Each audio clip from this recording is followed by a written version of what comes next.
Century 21 et ses 915 agences immobilières au service de vos projets partout en France présentent Sud Radio Conseil de famille. C'est l'heure de retrouver Conseil de famille sur Sud Radio. Bonsoir Stéphane Moller. Bonsoir Philippe Fossi. Stéphane, vous êtes associé au sein du cabinet VIA et aujourd'hui nous allons répondre à Antoine, propriétaire d'un appartement à Nice qui est confronté à des impayés de la part de ses locataires. Stéphane, quels conseils pourriez-vous lui donner ? Alors c'est souvent la plus grande crainte pour un propriétaire qui loue son bien, mais c'est heureusement pas si fréquent que cela, puisqu'on estime à moins de 1% le taux d'impayé de loyer en France. Alors commençons par définir ce qu'est un impayé de loyer. Juridiquement, un locataire est en impayé dès qu'il n'a pas payé entièrement son loyer à la date prévue par le bail. Oui, et il existe, outre les procédures judiciaires, des procédures intermédiaires à l'amiable. Quels sont les recours dont bénéficient les propriétaires avant d'en arriver à une procédure judiciaire ? Eh bien, en cas de défaut de paiement, le propriétaire doit prendre contact avec son locataire pour tenter de comprendre pourquoi son locataire ne paye pas son loyer.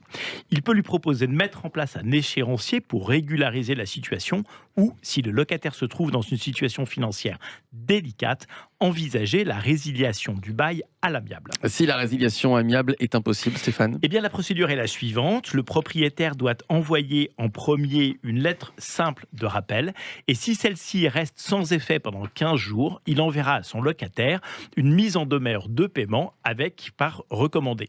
Si l'impayé subsiste, le propriétaire pourra délivrer par huissier un commandement de payer visant la clause résolutoire existante dans le contrat de bail. Oui, cet acte contraint le locataire à régler sa dette dans un délai de 2 mois à compter de la délivrance du commandement.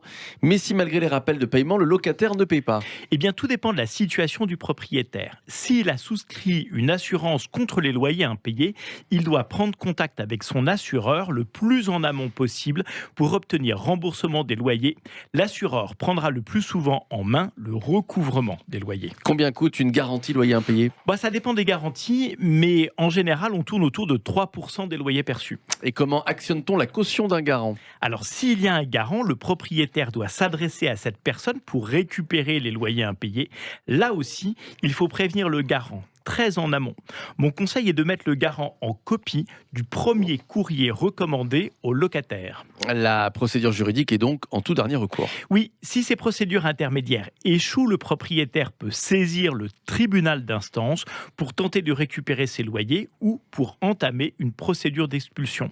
Le juge pourra prononcer la résiliation du bail qui sera automatique si le bail contient une clause résolutoire et condamner le locataire pour défaut de paiement. C'est très clair, merci à vous Stéphane. Conseil de famille à retrouver en podcast sur notre site sudradio.fr, sur l'application Sud Radio. Et puis, vous pouvez toujours poser vos questions sur le site de Conseil de famille, conseil avec un s-2-famille.com. C'était Sud Radio Conseil de famille. avec Century 21 et ses 915 agences immobilières au service de vos projets partout en France.